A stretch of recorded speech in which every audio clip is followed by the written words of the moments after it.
میں نے اس کو منت سماجت کی، بڑا کہا میں غریب آدمی ہوں، اوروں سے تو کرایہ لے گئی صحیح، چلو ایک بندے کو تو بٹھا دے گا، غریب آدمی ہے دعا دے گا، لیکن اس نے میری ایک بھی نہ سنی۔ اس نے کہا کہ آپ کرایہ دیں گے تو پھر جو ہے آپ کو یہاں پہ بٹھائیں گے کشتی کے اوپر، تو اس لیے پریشانی ہے، میں نے دریا کراس کرنا ہے۔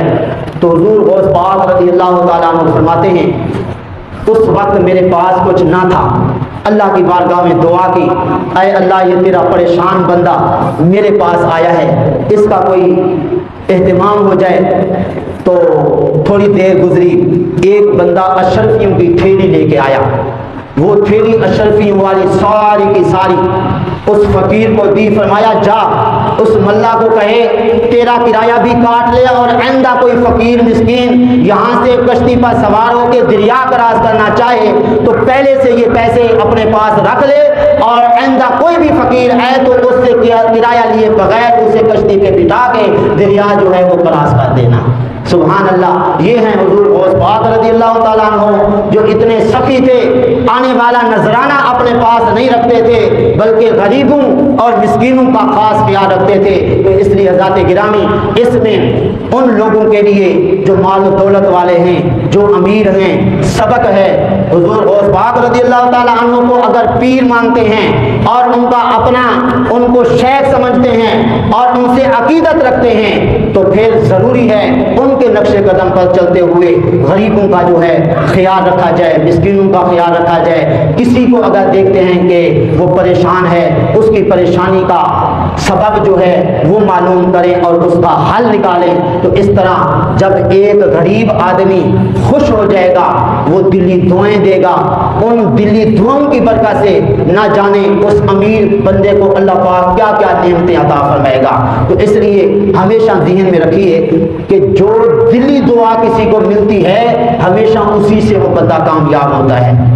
ماں باپ ویسے تو دعا کرتے ہی رہتے ہیں، لیکن دلی دعا اگر ہو جائے تو وہ بیٹا یا بیٹی کامیاب ہو جاتے ہیں کہ جو اپنے ماں باپ سے دلی دعائیں لیتے ہیں۔ کس طرح ملتی ہے؟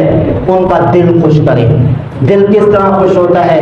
ان کی جو ضروریات ہیں وہ پورا کریں۔ اسی طرح جو غریب لوگ ہیں ان کی جو پریشانی ہے کھانے کے لحاظ سے، لباس کے لحاظ سے، کسی بھی حوالے سے اگر امیر لوگ ان کی پریشانیاں دور کریں گے اللہ پاک کی طرف سے مدد ہوگی۔ اللہ پاک کہ محبوب صلی اللہ علیہ وسلم، ہمارے آقا کریم صلی اللہ علیہ وسلم نے خود فرمایا تمہاری مدد ان کمزوروں کی وجہ سے ہوتی ہے۔ یہ جو کمزور لوگ ہوتے ہیں، غریب مسکین ہوتے ہیں، ان کا جب لوگ حال دیکھ کر اور ان کی ضروریات کو دیکھ کر لوگ ان کی ضروریات کو پورا کرتے ہیں تو اللہ تبارک و تعالی پھر ان کو بھی فراوانی سے نواز دیتا ہے۔ جس طرح کہ حدیث شریف میں ہے روزانہ صبح ایک فرشتہ اللہ کی بارگاہ میں عرض کرتا ہے اے اللہ خرچ کرنے والے کو اس کا بدل عطا فرما دے۔ تو اس طرح غریبوں مسکینوں میں جب خرچ کرے گا اس فرشتے کی دعا کا بھی مستحق ہوگا۔